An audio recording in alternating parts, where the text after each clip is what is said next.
Thanks for joining. This is Live with Miami's Community News. We have two wonderful guests today. One is Ms. Erin Cernuda, who is the magnet coordinator at Miami Sunset Senior High School, and the principal, John Lux. Thank you for being here. Thank you for having us. One of the things that we all remember when being in school is that we remember people that have made a difference in our lives. And typically it's somebody in a school setting because the exposure over 12 years plus college and plus each of those teachers. So tell us about the impact that teachers have had on you over the years. Then we're going to go to the principal right after that. Oh, well, teachers have made a huge impact. It led me to this profession. Kind of starting as a younger student, you're not exactly sure what you want to do. But yeah, teachers come in, they help to shape those young minds. And for me personally, it actually led me into the field of education and brought me to become a teacher in the classroom. That's terrific. Is there a particular teacher that made a really significant impact? There was actually, and it was a physical education teacher. It was in high school. Sure. Michael Knoll was the name of that teacher. And I had him for PE. I loved PE. I was always a kid that wanted to be active and do a lot of stuff outdoors. But kind of that relationship with learning more about different sports, about health, it actually led me down the path that I'm on. My background is in medicine, and then moving into teaching, I saw what a passion he had for, teaching and education, and thought, this might be something that I want to do with my life. So I moved in that direction. Erin, that's wonderful. And so often the teachers don't know that they were actually directing things because they do it so often. Yeah. But it's wonderful that you recognize it. Mr. Lux, tell us about a teacher that made a big impact. I grew up going to many schools. My family and I moved annually for the first 8 or 9 years of my life. Having said that, I didn't grasp onto a teacher or a personality until I got to high school. I went to Christopher Columbus Catholic High School for young men.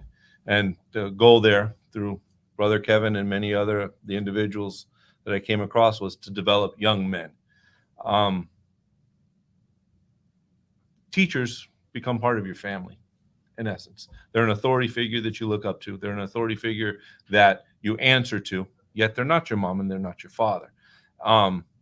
It's different in the fact of dealing with a teacher, dealing with your mother and your father, because they're individuals that are not your family, yet they hold high standards to you and you don't want to let them down. Yep.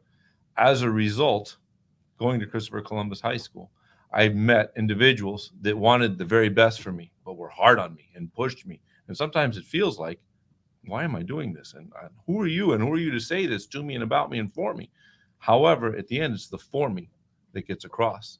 And looking back on that, there's a number of individuals. I can't even mention one that comes to mind because there's so many of them that impacted me in a positive manner. And that's why I'm here today.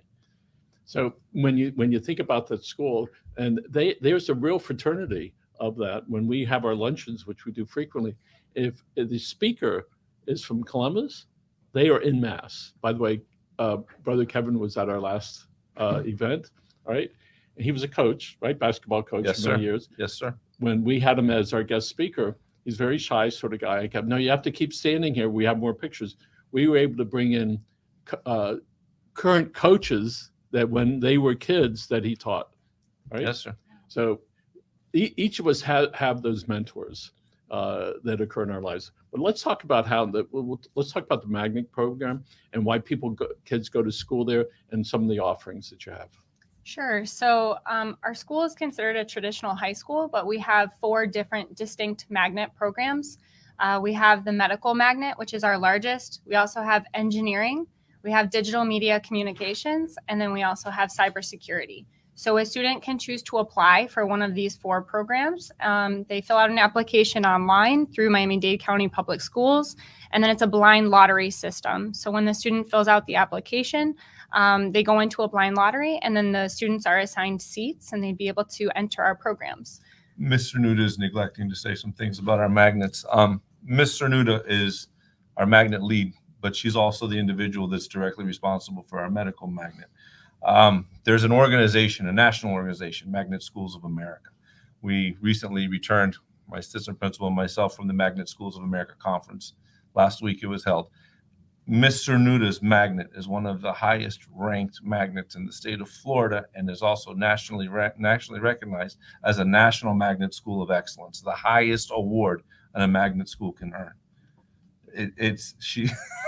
So yes, we do have magnet schools, and yes, we have magnets in our school, and our magnets are very good. However, very good doesn't begin to justify our medical magnet, and right behind our medical magnet is our engineering magnet. Let's talk about medical. What sort of classes are involved in that? Sure. So it depends on the track that the student signs up for. We have 3 different strands. We have pre-medicine, which is really designed for students that are interested in like moving on to med school.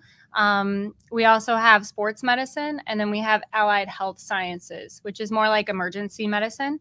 So depending on the track that they sign up for would change the courses that they take. But all of our students take things like health science foundations, where they learn about different health occupations. They take first aid.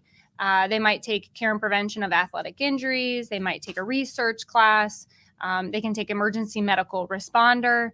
So it just kind of depends on the student's interest. So how does the schools, Dade County schools, respond to the need for registered nurses? And obviously that's high school, but what is that happens in the school system to introduce that possibility for these young men and women to go into that? Dade County Public Schools, and I'm speaking out of turn because I can speak more for Miami Sunset than I can for the district. However, the district sees high school as a school to work option. And when I say that, not an option, but a school to work environment, whereas we're preparing students for the workplace. They're being prepared for college, being prepared for university, being prepared for a higher learning institution, if you will, but also being prepared for the workforce.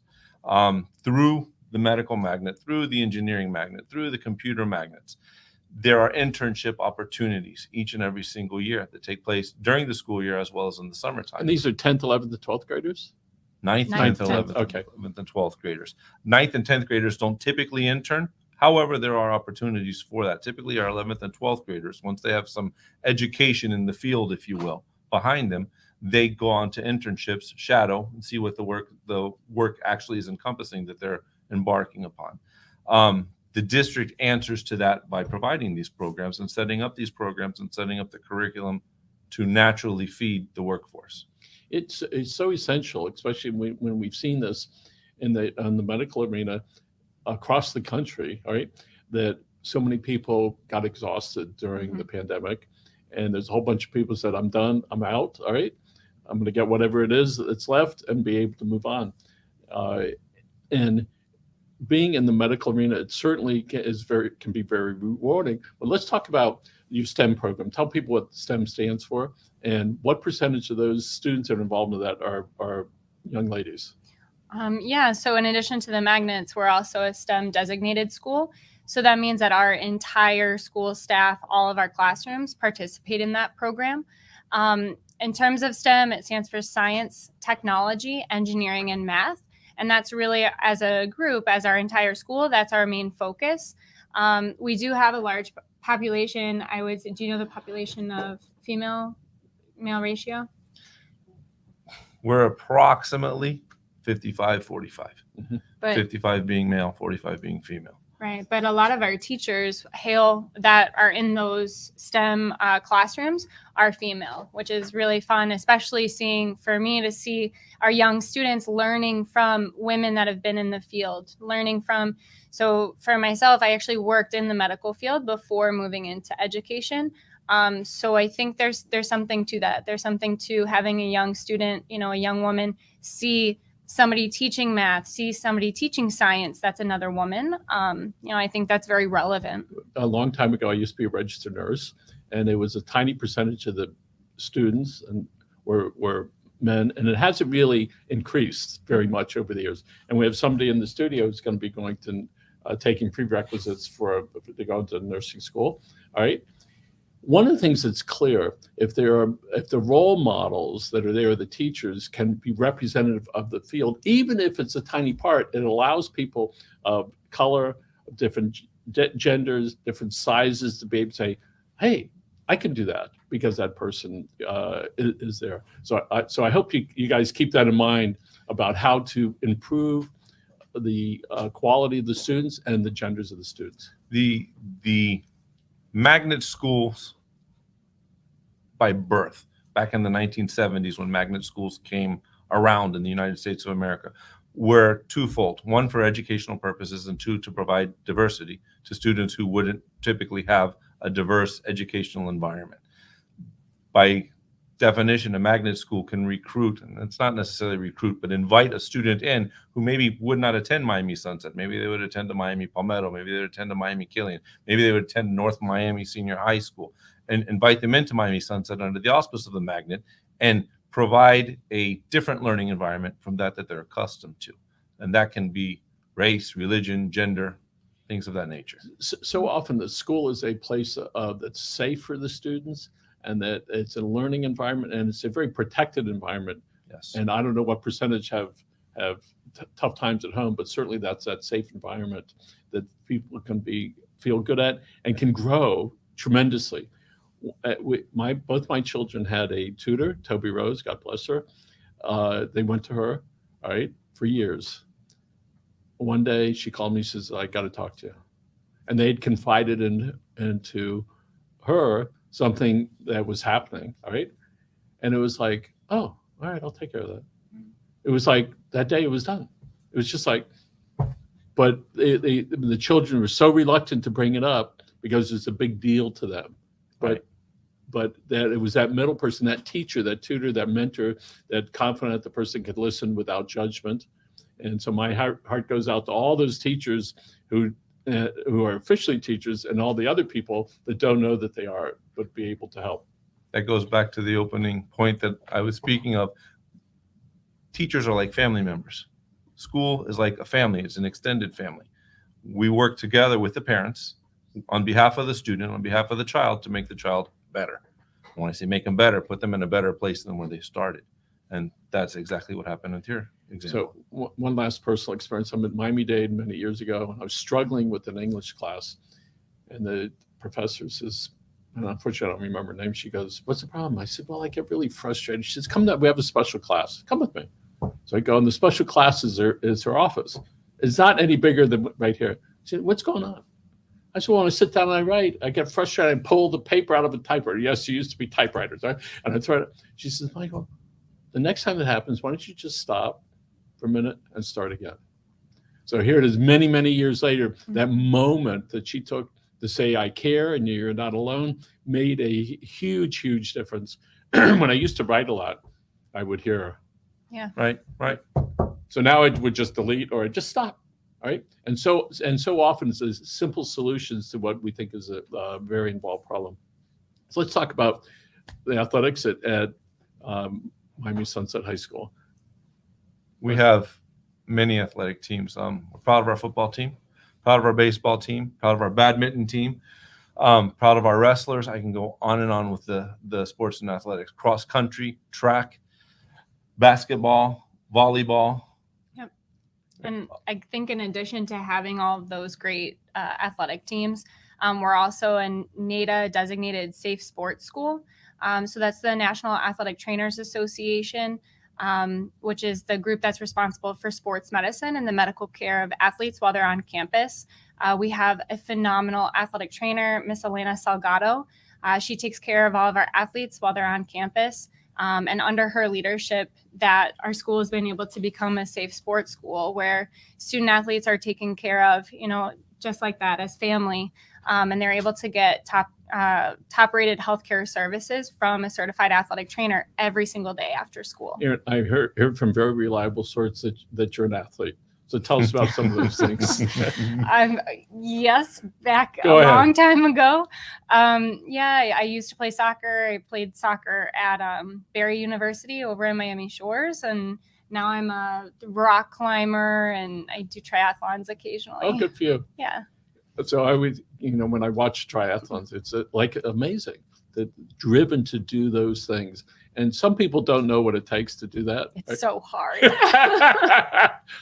I was like, when I used to run, people would say, how was that marathon? I said, no, that's a 3 mile, a 3.1. No, the marathon is a 26.1. Yeah. Oh, well, Aren't they all marathon? Let's not have the conversation because you have to be in a certain place. There's a sport that is sweeping the globe called pickleball. Yes. And our pickleball friends, Lori, Roger, I'm doing some work here for you. Pickleball courts or tennis courts are sometimes being converted to pickleball. And I didn't know what it was until recently. Yeah. And it's like, for the people that don't know, you can go online, you can find it, but typically it would be like half the size of a tennis court and use a different handle, different racket, and a different ball. Yeah. It's really fast growing. And the county is putting these places up all the time. Maybe there'll be a time that you can introduce that new sport to some people. Quite possible. And I've said to people, it's for older guys and gals, all right, where you don't have to run as much. But I can tell you, I've seen some of the stuff, really athletic abilities, all right, people that are in the shape that you're in to be able to go out there and run around in that spot. So it's certainly new things that are coming aboard in the sports arena. Let's talk about it in academics. What are some of the new academic things that you think are going to happen next year? We have moved prior to the pandemic and then through the pandemic, we've moved to a digital media, a digital academic platform. Having stated that, the learning environment is changed a lot. The learning environment is very similar to the cell phone. Every few months, something new comes out, and there's a new way to learn. There's a new way to teach. Teachers are on top of it. The end of the day, what's most important is the students are graduating, and they're graduating with an academic foundation that they can go on and improve themselves, be it in a college, a university, or some higher level institution where they can perfect a skill and come out and be part of the workforce, be successful with it. Academically speaking, we have a medical magnet. We have an engineering magnet that is growing. We have a new engineering teacher, Miss Lastre. Miss Lastre has been with us for almost a year, and she's bringing more girls into the engineering arena, which is very similar to the nursing arena. Except in reverse. The engineering arena is very male dominated. So part of her mission is to get as many students interested into that engineering arena, the science, the mathematics, in order to go forward. She's doing that. Robotics is coming up big, but it's not just simple robotics. It's robotics with drone technology at this point in time. It's robotics that can do things. We're looking at combining our robotics classes with our medical classes into some type of a medical engineering, making prosthetics, robotic prosthetics, things of that nature, putting the students into that environment, because that's the environment of the future. So the old days of going to college, getting a degree in liberal arts, I guess that's over. All right. So well, it still exists, but yes.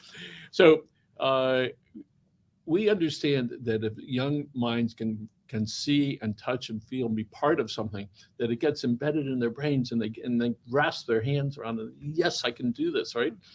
And so tell us what that's like in the magnet programs, or even in the other programs where you're looking at the student and you see the twinkle in their eye and you go, they got it. Yeah. What is that like? It's so exciting. I think that's probably one of the best things about our magnet programs is that they're very much project-based and student-focused, where students are able to work hands-on. They're able to do all of these fun things that are engaging, and it gets them excited about what they're learning.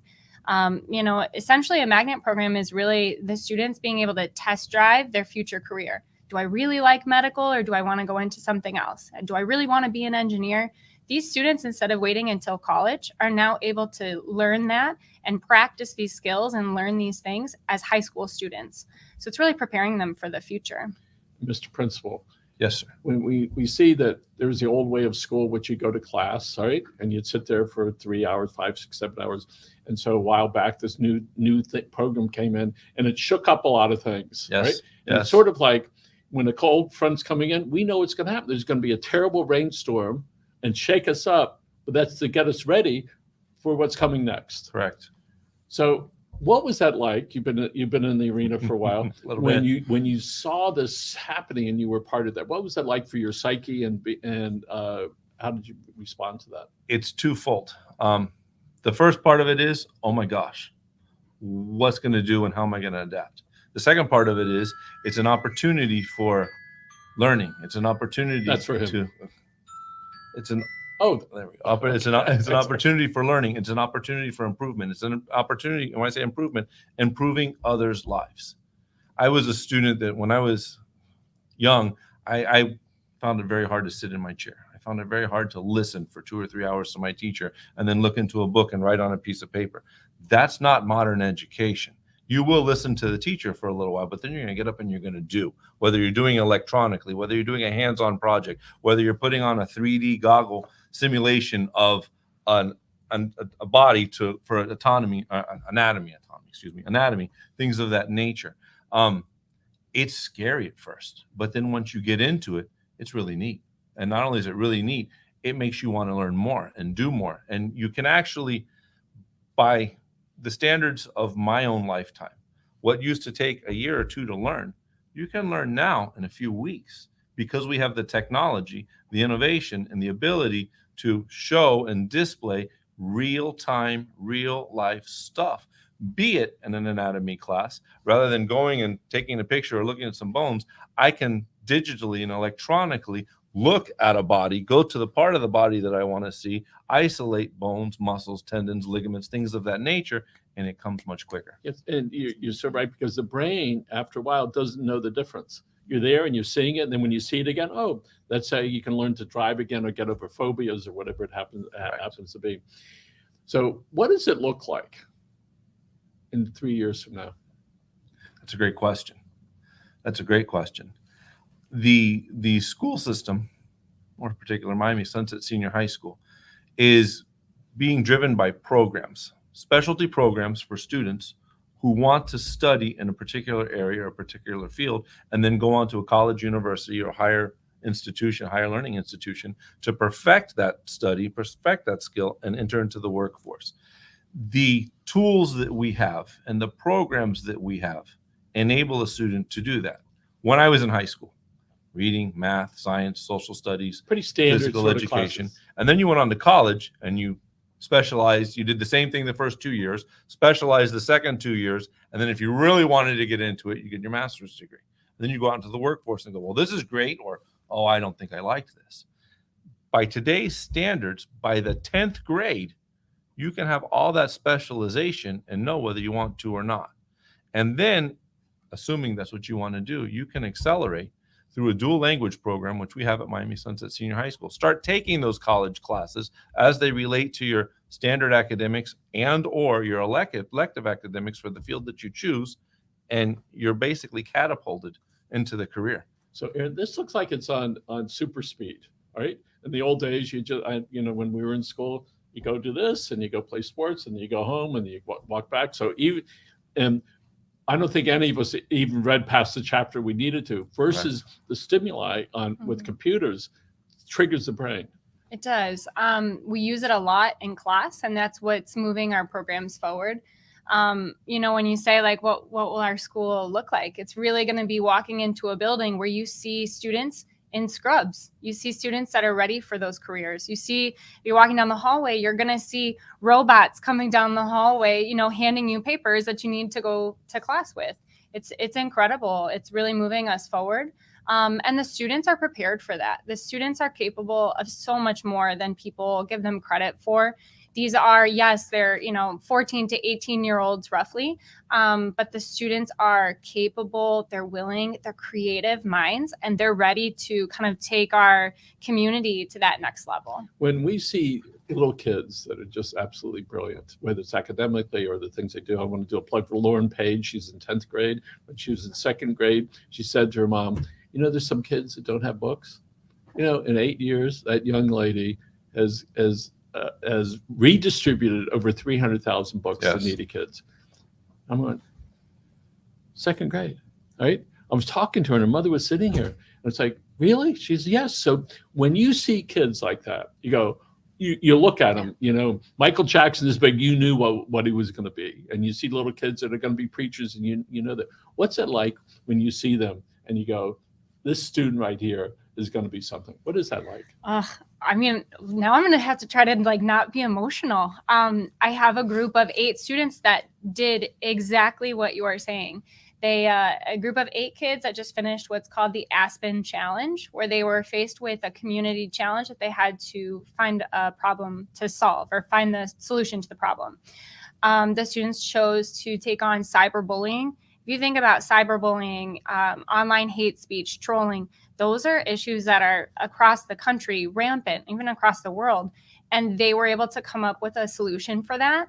Their solution was called the Heroes of Miami. I'll give them a little plug. They were able to come up with a creative website where people could go and find information to learn more about the dangers of cyberbullying. And then they actually went out and visited middle schools to educate other young minds, to kind of help them to find a way to positively communicate online with others. So to see students identify a problem and then come up with a solution where, you know, all of us adults would have struggled, and the kids really found the solution to that. So they're building themselves and the people with whom they're in contact with. So, Mr. Principal, when Yes. do you find out about these programs that the teachers want to do? How does that work? I find out before the program is launched. It's thought about, and right before it gets authored, they come to me. And when I say they come to me, the teachers come to me, they come to my assistant principals. I've got a leadership team of about 10 people, and it comes to the leadership team. We then have an open discussion about it, the pros, the cons of it, and then how helpful can it be towards the student, towards what the student's aspiring, and the other students around that student. And then that's how we weigh on it, and then we throw resources at it. And when I say we throw resources at it, sometimes that's monetarily, sometimes that's supplies, sometimes that's buddying the teacher up with another teacher, a class up with another class, and then we let the students go. So have you been in a place where a proposal's been made and you look at it and you go, I know the teacher, I trust them, I believe them, but I'm just not getting it. Every day. All right? Every day. And you go, this might be the best thing since sliced bread, or maybe it's like the worst thing. So how do you process that to get to a point to where your team comes up with what you believe at that point is the right decision? Two ways. One, situational leadership. I surround myself with people that have the autonomy, and they know they have the autonomy to agree with me, to disagree with me, and to throw curveballs at me. So that way we can figure out what's going on. And then the situational part of that leadership is, depending on what's going on today, how's it going to help catapult that student till tomorrow? And when you have a team that works together to do that, you get a magnet who's awarded an excellence by the Magnet Schools of America. You get people, for instance, I had hand surgery a few months ago. I walked into the operating room for my hand surgery, and the young man, the graduated student, who was the nurse that was going to administer the anesthesia, Mr. Lux, how are you? Graduated from Sunset Senior High School 4 years prior to, just finished graduating college, and turn over and look at what was a kid in my school, and I say the word kid very lovingly, but a kid who's now got needles sticking sure into like me, that. and it's to the point that, okay, we educated this child. I'm sure that this child took what he could from Miami Sunset and went on. Look at him now, and hand's perfect. Congratulations on being true mentors and teachers and professionals and creating a better tomorrow. We have 2 minutes left. In the last 2 minutes, what I'd like you to do is, which camera should they look into? This one's fine. Okay. I want you to talk to some 15-year-old person out there. They're looking to you for guidance about their future. All right? So look Okay. right in that camera and talk. Let's pretend and act as though they're right there. They're watching you right now. Okay. All right. If I was going to talk to a 15-year-old student and let them know, best advice to move forward is find something that you love to do. I think that's one of the greatest things about magnet programs in general and our school specifically. You can test drive and learn about a different field. You can go to classes that are interesting and engaging and fun. That's what education should be. It should be fun. So it's something that, Miami Sunset has to offer that I think is specific to our school. But find something that you love and enjoy it. Okay. Mr. John Lux, principal. You're going to look right in that red camera right there. Miami Sunset Senior High School is a school that offers a small town environment as opposed to a very large school. It's a safe school, and we have programs where students can learn hands-on, catapult themselves into the future. What we don't have at Miami Sunset, the higher level academics in certain areas, the very specific areas, we send 2 loads of school buses to Miami-Dade Community College each and every single day, where students actually leave Miami Sunset, go to Miami-Dade College, take whatever class they can or they want to enhance their career. If we don't have it, we will get it. and our students are proven. I had hand surgery, as you heard earlier, and one of the students that graduated from Miami Sunset was intricate in that surgery. As Mr. Cernuda said earlier, find something that you love. Find something that you think you love. Explore it. Go out and do the very best for yourself, and you'll be helping others along the way. Terrific. Great advice. I want to thank our guests, John Lux, the principal of Miami Sunset Senior High, and Erin Cernuda, the magnet coordinator. Thank you for doing what you do and for making a difference. Folks, take care of yourself. Remember, you're not